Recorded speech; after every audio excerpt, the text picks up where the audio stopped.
चलते हैं खबर की जानिब।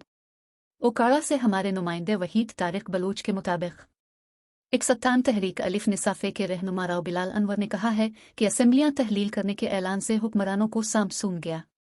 करप्टोला मनफी हथकंडों की बजाय मुल्क और कौम का सोचे और आम इंतखाबात की तारीख का ऐलान किया जाए। इम्पोर्टेड हुकूमत इलेक्शन कराने से घबरा क्यों रही है, मैदान में आए।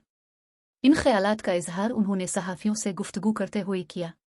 राव बिलाल अनवर ने कहा कि नवाज शरीफ को किसने बैरून मुल्क से वापस आने से रोका है।